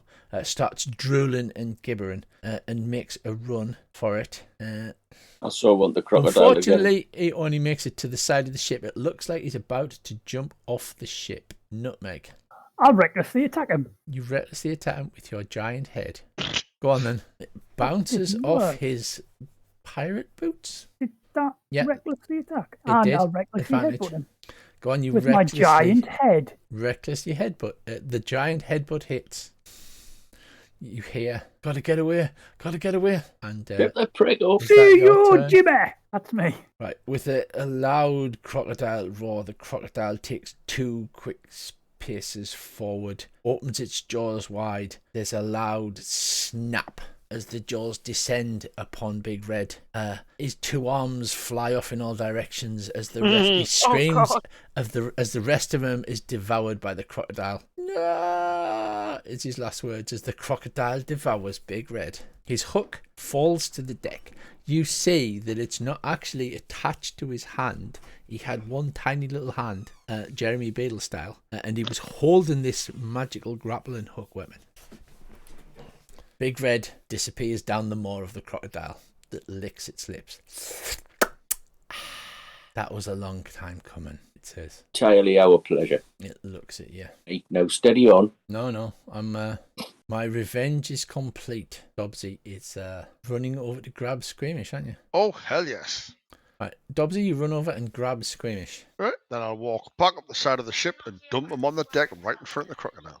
And it's up the crocodile if he wants to eat him or not. The crocodile says, well, I don't have any particular grudge against this one. He goes, on the other hand, he looks delicious.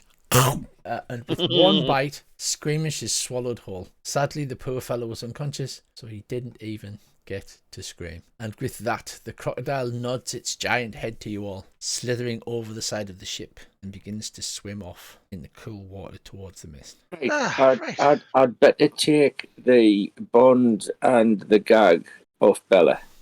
Right. I wonder, lads, do you think the crocodile name was Gucci? And tell her that we're the rescue party. She flutters her tiny wings, and as you expect, pixie dust flutters down off them. She's a tiny little pixie, not a big giant one with an enormous head. After a few rounds, with a loud pop, Nutmeg's head returns to normal size. Whoa, you. She says, "Oh, thank you, brave hero. All right, all part of the service. Yes, I owe you one for my rescue." Oh, think nothing of it. You wouldn't happen to know where if you had any treasure hidden in the cabin. Yes. In that beastly drawer I was locked in, there are some gems and a compass. I'll pick up this grappling hook as a memento. The grappling hook is actually, surprisingly, a weapon, Dave. Is it? Eh? Oh, yes, it is. I'm going to dump. So as you reach through this drawer for the items, I'm going to dump them there. There you go. There are 3 garnets worth 100 gold pieces each. There is a compass, and there is a hook. Mm-hmm. It's a martial weapon, Dave. Can you use martial weapon? No idea. Anybody mind if I take the compass? No. Help yourself. Ta. You pick the compass up. The compass feels magical. Oh, okay. And if anybody has proficiency in ranged martial weapons, you can use the hand hook. I wouldn't Batman have style. it. I don't know, because I can't see my character sheet. I don't think you're proficient in martial weapons. Sherlock might be. Dobbsy might be. I haven't used No, bows I've and had one, that. I'm not. I haven't used longbow, shortbow, and that. I think you can only use bows because of your elven heritage. We'll check up on it later anyway. So he has that, and he has them thing. On his desk is a map that he was staring at and swearing.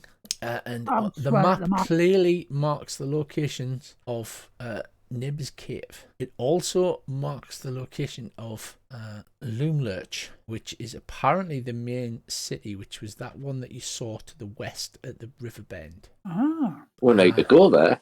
And manic, insane scribblings seem to indicate that he was looking for Little Oak. Andy, bizarrely, the compass points northwest. Oh, Our compass might be able to make us find that light because it's magic. I can smell it. Does it smell magic? Oh yeah, it smells magic. Stinks. Britwick's pouch is overly full.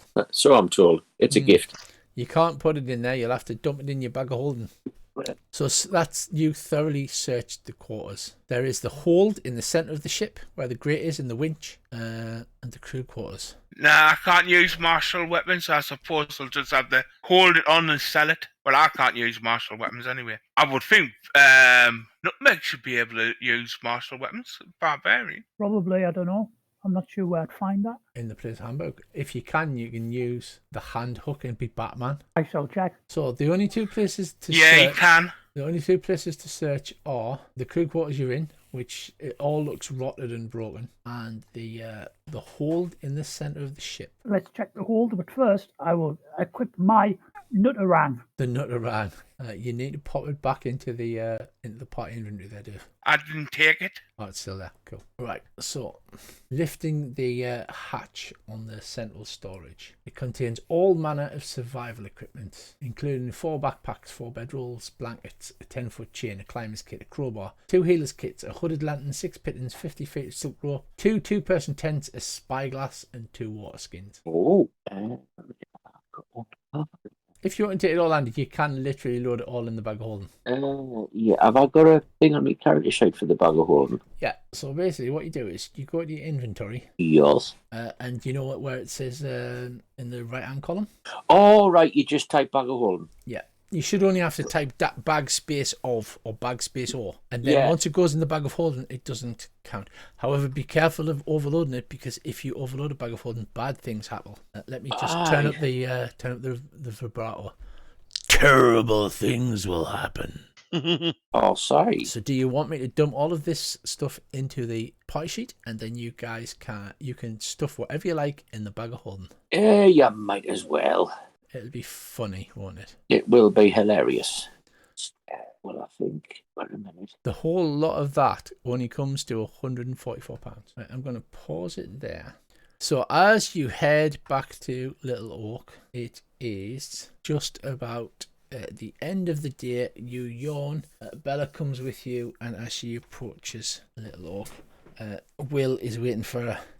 He smiles down and she clasps her hands together, flutters pixie dust everywhere, and flies up and buzzes around him happily. Rope ladders and ropes are lowered to you. All right. And Dobbsy walks straight up the tree. Yep. And Dobbsy Can I- walks straight over the tree. With regards to the cat, can I cast animal friendship? Been itching to use that. You can. So it knows to come with her. I'm also going to tell Will that if he ever comes to our realm, that Star's dad will be very pleased to see him and will offer him hospitality for having looked after Cat. Well, that is okay, I guess. I'm not going to keep Cat here against his will. But you're welcome to come and visit if you can find a way. And he looks a little sad.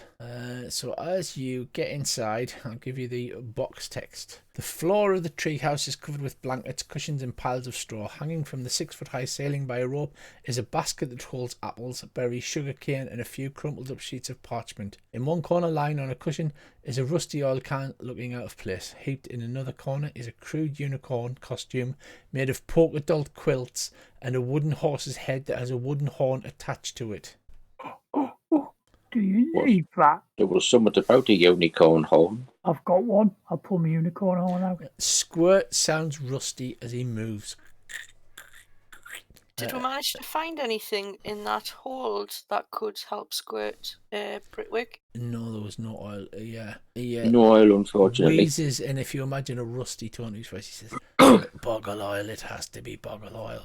Could I not cast restoration on him? Lesser restoration? No. Not work Sadly, on a him? lot of fear creatures need specific things from fear that can't be replicated by spells, by mere spells. Will says, "Come down," and pulls a candy cane out of the basket and means to suck on it.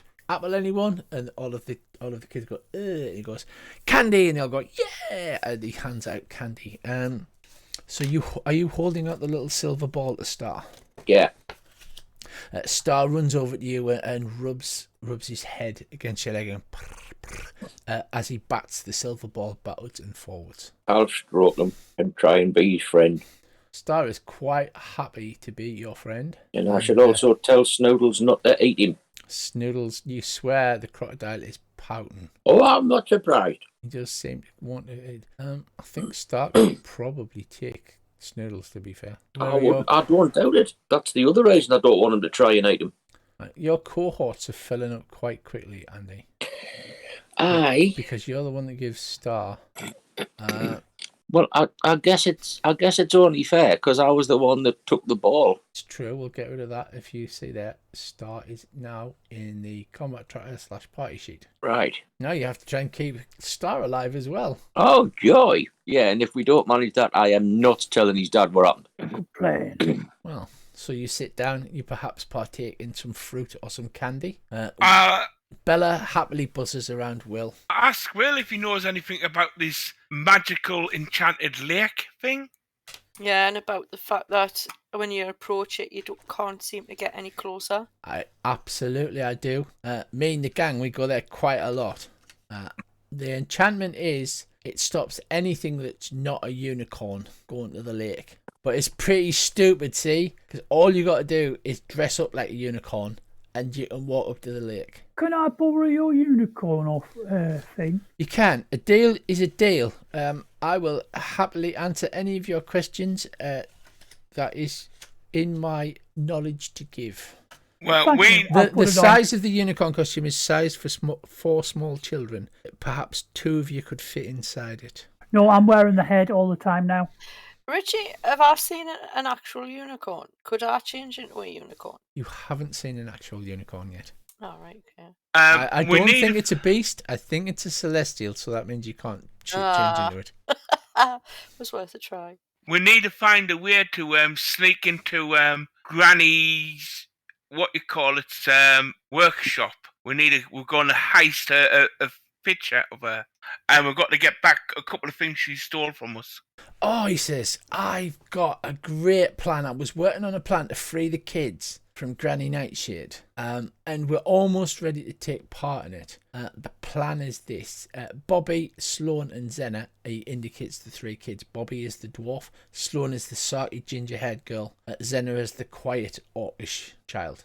We'll sneak through the woods west of the tree and hide just out of sight of the screaming scarecrows. Did I tell you about the screaming scarecrows? Maybe I'll tell you about them later. Anyway, it's not important right now. Meanwhile, I will indicates himself. I'll sneak around to the entrance to the kitchen on the east side. And then, if we need somebody to enter the goblin market, he says, putting his hands in his chin and going, and looking directly at you. Posing as travellers and purchasing some sweets. And arrange for a meeting with Granny. During the meeting, we'll alert the screaming scarecrows and thereby lure all of the tin soldiers into the garden. And then while everyone's distracted, if you free the captives from the workshop, we'll climb into the mill and get the captives from there. And then everybody runs back to Little Oak. Okay. Do you know anything about this? A picture of Granny Nightshade. I don't, but Painting, I think. the guardian of the Wayward Pool is the smartest creature in the entire of Thither. It can't be. He can't be cleverer than Ivana Law. She's proper smart. Algrin.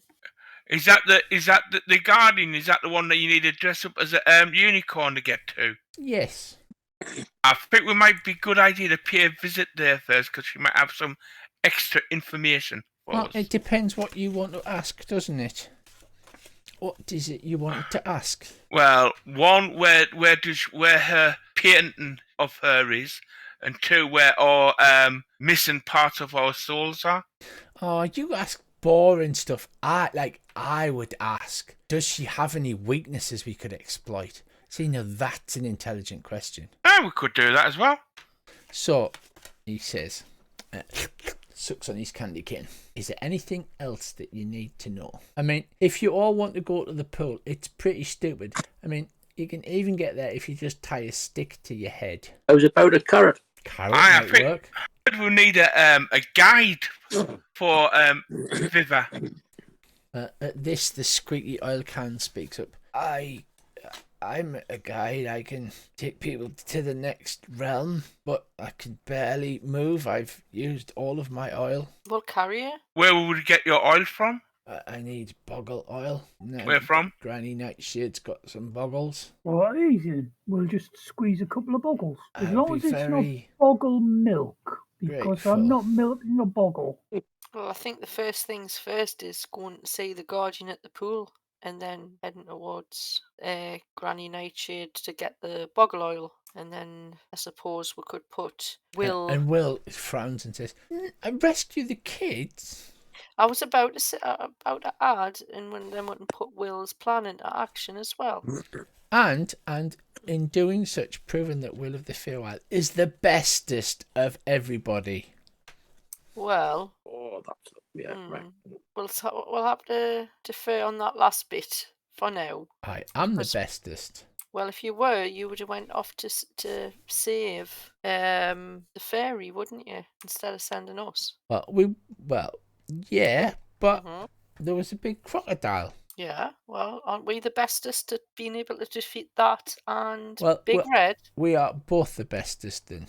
I think it's a joint effort. The kids as well, because if they're going to be part of the plan, they have to be brave as well. Yes, indeed. So let's just say today we've all succeeded in the first part of our plan, getting the fairy back. Yes, and that deserves a party. And then the kids shout, "Party!" and start throwing things around the room. Oh God. I'm going to party with my unicorn hat on. Oh my God. I'm never taking it off. Never, Aye. ever taken the unicorn head off. Wait He's until, not- party wait hanging until I from the see ceiling. James tomorrow and say, I need a unicorn head. He'd be like, what have you done now? Doesn't matter. No, Unicorn it's head. an obviously fake one made by kids, remember? It's not like Yeah. a fancy unicorn. Paper mache unicorn head. As if made by a 5-year-old. Yeah. That's your thing. That's Yeah. my new head. So you look awesome. So I hope your head doesn't expand again. No, because it's attached to my head, so it would expand. It'll be fine. I will have a giant unicorn head, and then I will impale stuff on it and run around with stuff on my head. I am all plans. You are all planned. So the kiddies run about partying, drinking pop, I'm throwing going to join in. things Whoops. about. And this goes on for a little while until bedtime. Unless, at this point, you still have a chance to speak to Will about anything you want to ask him. Ask him this Big Red was going on about your real form. Right. At this, Will wrinkled his brow. And he called you Moogle or something like that? That was the old me. I'm Will now. He Well, says, what suddenly what does he mean? serious. You know, if we're supposed to be all friends here, we've got to be open and trustworthy with each other, you know. Lay the cards on the table, so to speak. I got changed when I came to Prismere, and that was old me, and I'm Will now. Fair enough.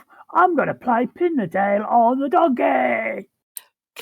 I just want to ask you something else. What can you tell us about the town over yonder there? That Not is Loom Lurch. That is Granny's lair. It's built around right, a okay. giant twisted toy workshop over the interior of a gigantic oak. Ah, okay. Nanny kidnaps all of the children and she brings them through the mirrors and she makes them work making her toys. So that's who we probably saw in the mirror place, yeah? Or am I thinking of something else? I'm Probably. confused. And I bet you that's where the wood is for that lady dryad. Yeah, Nanny sends out red caps to chop down trees to turn into toys. She turns everything into toys. Why does she have a thing about toys? Toys are great. Toys are fab. Like, everybody likes toys. Looks as if you're literally not understanding. Yes, but you're destroying the forest and killing living trees. You know, you're literally killing things. That's not good. Well, I'm not.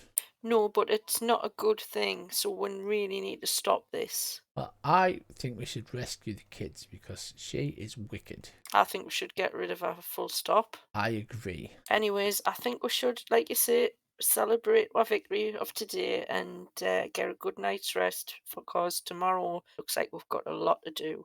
Yes, he says. Come on, everybody, it's time to lie down. And they all lie down like in a nursery where kids are called to lie down. I'll lie down! Nap God time! almighty. Shaylock, tell us a bedtime story, Yeah, Sheila, tell us a bedtime story. says the man Once in the upon- unicorn head. I'll tell him a bedtime story then. About a fairy who didn't like to fly. Right, so you tell this story. Go on, give us a performance check, Dave. Can you send us it? Yeah, certainly. Certainly, as one sneaks into another. There's no particular difficulty class, just see how the kiddie winkies react. They ooh and ah in suitable places and nod off to sleep. You just feel you've let yourself down a little bit, Dave. You know you could do better. Are you going to just head off to bed? Aye. I'm already asleep. I had a story and I've got a blankie. I'll sit cross-legged and I'll start meditating. So you meditate. Star cuddles up against Britwick on the other side away from Snoodles.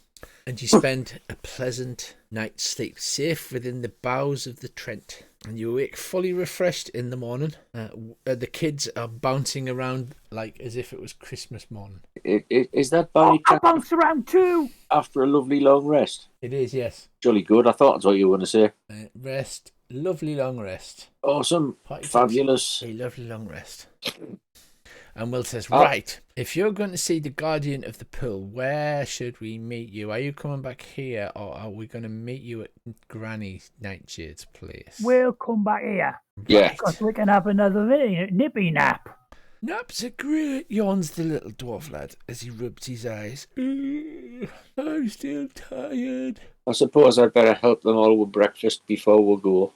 So a swift breakfast all round, carrot omelettes or whatever.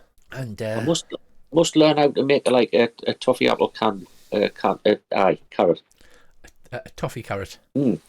Yeah, so you feed the children. It's probably the first nutritious meal they've had in God knows how long, as they tend to just eat candy out of the basket that hangs in the rafters. But they're in need of a good dentist. Yeah, I'm worried about and I've got no teeth. And then you set off. Whither do you go? I presume we follow the river to the pool. Yeah, with a stick on your head or whatever. Where's that bloody pool again? Directly south of you. That's right, I thought it was. Oh, that's right, yeah. So, yeah. To the Sorry, no, I can say it. So we need to sort of go that way. Yeah. 11 miles as the crow flies. perhaps Or as the rabbit wanders. as the rabbit wanders, you'd be better going across the river that way and then down to there, which is 10 mile.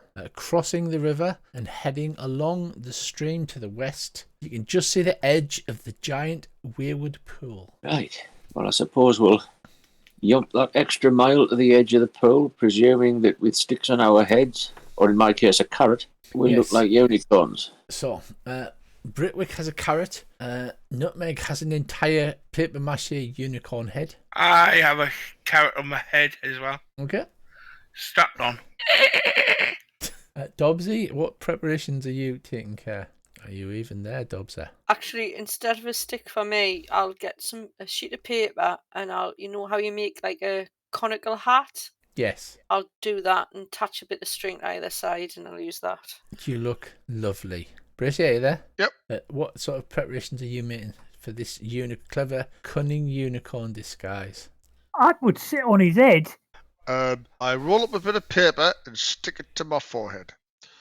Okay, so you grab a piece of parchment and you roll it up your forehead, and then you approach the lake. Mists drift over the surface of a small lake. Forested crags line the shore on one side of the lake, and mossy rocks protrude from the shallows. Near the center of the lake is a rocky islet. You can feel magic tugging at you, but it allows you to continue to pass. And you arrive on the shore of the lake, right at the water's edge. The water looks cool and clear. I wonder if the Guardian would mind if I filled me water skin. How deep is the water? Can we see the bottom?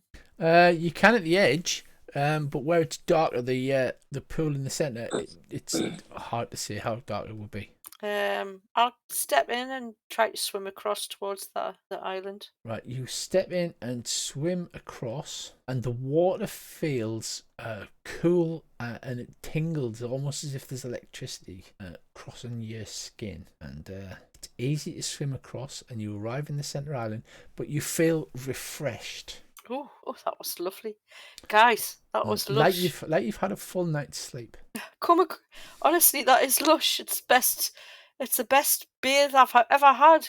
Get in, guys. Come on. What are you frightened of? I'll swim across as well. Yeah, I'll go across as well. I'm hoping Noodle might tow me. I'll fly across at water level. Right, it's about 250 feet swim. And at its deepest part, it's about 30 feet deep. The island itself is 30 feet wide and 40 feet long. The lakeshore has a gentle slope up it, and as you arrive in the centre, you can see there's some kind of enormous brazier in the centre of the island. You'll have to hike up the side to have a look at it if you want to. I'll Unless Andy has a spyglass in his bag of holding. It just so happens he does. If anybody wants to borrow the spyglass. Anything that was still in the parcel, I'm deleting because you left it there, yeah? Yeah, that's fine. If they didn't want to take it, that's fine. I'm not carting loads of stuff we don't need. See, if I had a bag holding, I would see how much crap you could fit in it. Actually, can I take the 3 healers kits before you delete them? I thought you took everything. One healer kit. All right, I'll take the one. Oh, that's the weight. Sorry, I'm looking at. Yeah, I'll take the healers kit. Yeah, right. So you arrive on the shores of the island. Each of you feels incredibly refreshed. I mean, you've just had a pretty good night's sleep, but you feel as good as you did when you woke up this morning. And as you step out of the water drips off you, and it's almost like you've been treated with that water repellent stuff. As the water drips off you, you find that you're completely dry on the other side. That's awesome. I told you, isn't it fantastic? I hope Snoodle's happy. That's the longest swim he's had in a while. Do the rest of them smell a bit better after carrying all that? How are you getting it? Star does not want to get a fur wet. I'll carry him across when I fly. So you grab hold of Star and fly across, and you're right. Well, you're sitting on the shores of the island, witnessing the miracle of the water just dripping off you and feeling rather good. I'll get my towel out and roll it out, and I'll lie down, pick a daffodil, and doze. Right, so you go to sleep. You're a big help, thank you. That's all right. That's all right. You can see the island on the map. What do you guys want to do? I'll go up to this brazier. Yeah, I'll head over. I was going to say get the spyglass out and have a look at the brazier from a distance, but I'll go with them. From the bottom, Andy, you can still whip it out Jack Sparrow style. From the bottom, it looks to be an iron brazier, and it's not rusty, but it does look old. Is it lit? It is not. Aha. got any markings on the brazier or around nearby? Or Once you actually walk up to it, you can see that it's an enormous brazier, and in the bottom is what looks like fresh coals. Is there any markings or runes or anything on the outside of the brazier? No, it's a plain white brazier. I'll cast firebolt on the coals. Right, you cast firebolt on the coals, and they immediately cast fire and begin burning with an almost supernatural heat. You don't think we should have asked before you did that, do you? We haven't got time to be too courteous. That dryad's dying back there, and so is the forest around her. Right, so you wait a little while, but nothing appears to happen at the brazier. Just kneel down, and I'll say a prayer to me God. I wonder what happens if you take the unicorn horn off once you get here. Right, I'm not going to ask for Earl because he's napping again. Sorry. Give me an open perception roll. Well, I guess we know who did the best then here, Mr. Dobbsy. So you're all standing looking at this brazier, waiting for something to happen and looking for markings or runes or anything to happen. Dobbsy, you happen to look down to make sure that Nutmeg is still all right. And as you turn to look, the lakeshore mists part to reveal a white horse with a single gleaming horn on her brow. She stands perfectly still, observing you from the shoreline. I'll kneel down and bow. She's on the other shoreline, like back at the edge of the forest. Yeah, I let everybody know quietly, like, hey, lads, look at that. It's a proper unicorn. Elvana, it's an actual unicorn. Oh. And yes, My unicorns are celestials. They're not animals. My paper horn feels suddenly so inadequate. Because if I was closer, I'd go, hey, Dobbsy, looks like you've pulled. Yeah, she stands on the lake shore, 250 feet away from you, just seemingly observing you. Forgive us for trespassing. Well, you're still on the island, and Earl is can we not asleep. shout over? You could shout, yes. Yeah, I shout, forgive us for trespassing, but we need your guidance.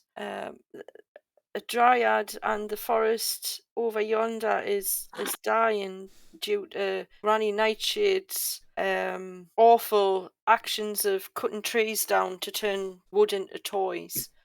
We need your guidance in order to overcome this terrible ordeal. The unicorn snorts and paws at the ground, but doesn't say anything back. Do you know, can we speak to the keeper of the lake? Can you signal somehow, Again from that Variant? distance, she doesn't respond. Yeah, she just stands and does horsey animations. Idle animations. All right, I'll swim back over towards her. Right, as you swim over, before you even reach the shore, you get within 60 feet, and a beautiful celestial voice fills your mind. Wondrous sister, I heard that you were here to deal with the hags of the Hourglass Coven. Please, I would like to offer my help. Tell your companions to come over. This is a safe place for them. I guarantee it. Right, I'll say to the others, please follow me. I've been assured that we'll be safe to cross back over. It's a safe place. And the keeper of the lake, she is willing to help and guide us in our plight. Somebody wake Nutmeg up, will you? I'll poke Nutmeg gently with me toe. Nutmeg, wake up, man, Nutmeg. I think you need to poke him a bit harder. Nutmeg. I'll poke him a bit harder. So Get up and carry the cat. There's a unicorn over there. Oh, I'm a unicorn. I'll pick the cat up. So you all make your way across, and as you reach within 60 feet, the wonderful celestial voice appears in all of your minds, and she introduces herself as Lamorna. More names to remember. Lamorna. Brave heroes, I know that you've come to deal with the night hags, and I would offer any information that I possibly could. Your costume's better than mine. There's an actual tinkle and laugh. It sounds like those glass bells. And she says, yes, it is. You've done the tale proper good. As long as you're within Thither, you can always come here for rest and you will be safe. And in fact, swimming within my waters for a minute will reduce your exhaustion. Now, what is it that I can help you with? Well, we heard that you might know of any weaknesses that Granny Nightshade has. Yes. she keeps it a secret. But she can't see the first creature she lays eyes on when she wakes up on a morning. She keeps a bowl of goldfish next to her bed to allay such a thing. I'm going to need to get a goldfish costume. I just remove the goldfish bowl and sit on the bedside so she can't see it. That's a good plan. See, I was right about you. Or you could just put a towel over the goldfish bowl. I would afraid the goldfish to snuggle. I could get in the goldfish bowl. Oh my god. Here we go. She says, I wonder what happens if she looked in the mirror first thing in the morning. Does that mean she couldn't see herself? Lamona says, I think that's vampires you're thinking of. She says, Prismea was once a beautiful land. It belonged to the archeress Sibilna. She was usurped by her cruel hag stepsisters, Scabatha, Bavlorna, and Enderlin. Sibilna was vain, glorious, and deceitful at times, but her magic kept Prismea safe and isolated. That ended when the hags of the Hourglass Coven captured my mate, Iludon. And as she says this, the waters of the pool begin to form and take shape into another unicorn. I'll put my hand on the unicorn if I may to comfort it and say, if it's possible, we will try and save your mate. She says, I hope so. I believe that Iludon stole his horn and used its magic to imprison Sibilna in her stronghold, the Palace of Heart's Desire. Perhaps the horn is needed to free Sibilna, but I don't know how. And I don't know where Granny Nightshade has taken Iludon. She says, if you can find a way to get to Yon, then there's only one being who can lead you to the Palace of Heart's Desire, and that is Amador the Dandelion. That is the sad, sad tale of Lamona. My mate's horn is gone. Oh, hang on. I'll dig around my backpack and go, is this it?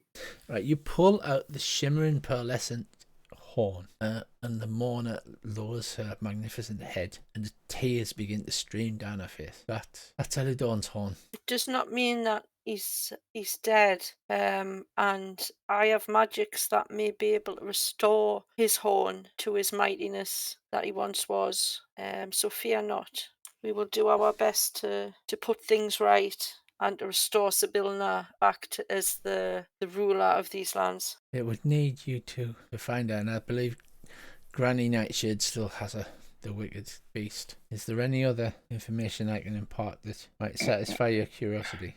Well, we've been given a mission by one of the hags to steal a picture of a painting of Granny Nightshade, and she has in possession 2 parts of our souls. That's a sad story, but unfortunately, I don't know where she might keep them. I keep myself to myself. But I can tell you that the 3 sisters hate each other and secretly plot and scheme into each other. You say that you got the mission from Bavlorna. That's not a good place to be in. You didn't strike any kind of bargain with her, did you? We had to get part of our souls back for a couple of us. You're not sure how a horse can suck a breath in, but it somehow manages. Well, I hope the bargain was neither too evil nor too limiting. Perhaps if you can recover Iludon and we can restore his horn, he might be able to remove any curses you may have incurred, because I'm sure you have some. We will do our very best. But I'm happy to answer any questions that you might have about Thither. Prismea, I can't tell you anything of the state of Yon or the Palace of Heart's Desire, because I haven't been there since Sibilna was there. But you know where it is. What was the name of that thief we ran into? Zardak. Zarek was his name. Aye, yeah. We heard a story about this Zardak, and we ran into somebody called the same name as well. I just wonder if it was a coincidence. There are few coincidences in the land of fear. I think they're called Quinky Dinks. Quinky Dinks, yeah, there are a few Quinky Dinks. I speak the lingo. Do you know if Granny Nightshade's guarded by many creatures? She has her tin soldiers. They make them in the factory there. Oh, I see. And even though you've not been to the Palace of Heart's Desire for a while, you do know where it is, though, don't you? I know where it was. It's not there anymore. When you try to get there, it's just mist now. Oh, okay. No one could enter the palace without invitation. However, it's unlikely that the Hourglass Coven is capable of enforcing such a restriction on the palace.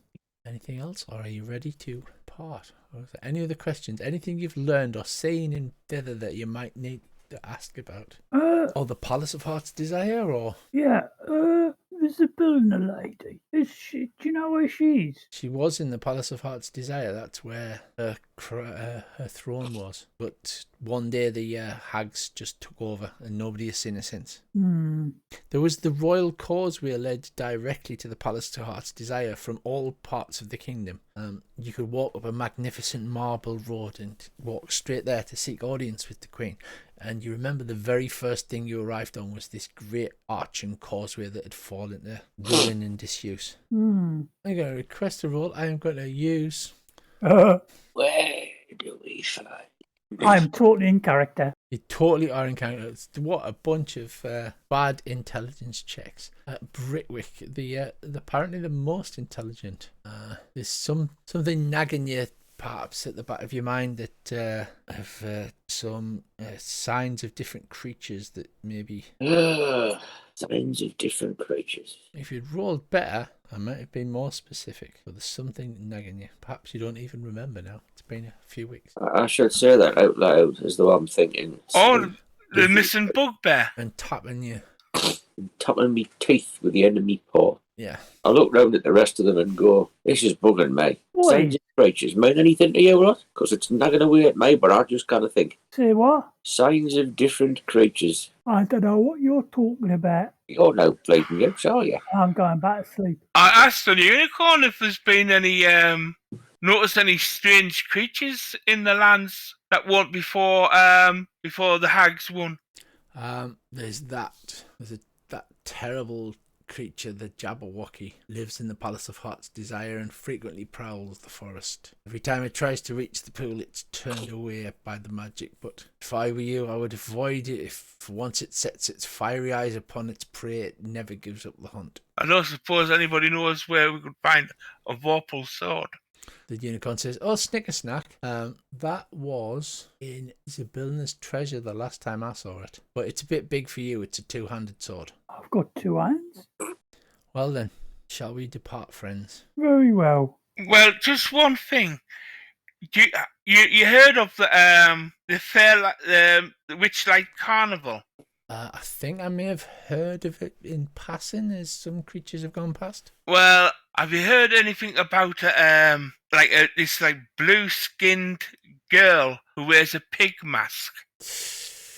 The horse again sucks in its teeth. That is Sow Pig. That is the wicked creature that Granny Nightshade sends out to steal things from people in the mortal realm. She was a small child that drowned, and evil magics brought her corpse back to life. Oh, that'll be the weird little bin in the mirrors. Each of the hags has a servant that travels to the mortal realm through the mirrors and steals things from people. Those that have broken the covenant with the carnival, not to steal. So I wonder if Badwova agent is that big rabbit with the necktie. Could be. Many things, but that is not one I'm familiar with. Well, if there's nothing else, let us depart. I'll escort you around the corner of my pool. Where do you head now? I think we're supposed to meet up with what you call it, Will at his tree. Aye. Little wood, tiny branch. Little wood, tiny branch. Let's have a look. Right, so you are escorted around the edge of the pool, and Lamorna says, "I'll wait here." And as she does, everybody except Tracy is surprised. You're walking under a bough, and the butterflies are twittering about, and the birds are singing. And then a cloaked figure springs from the forest, and with blades flashing, lands upon the unicorn's back, digging both daggers straight into the flanks of the unicorn. It screams in pain. Under the assassin's cowl, you see a wide, toothy smile. It's Zarek. "Hello again," he says. I'm gonna fuck you up. And that's where we'll leave it for tonight, because it's 11 o'clock.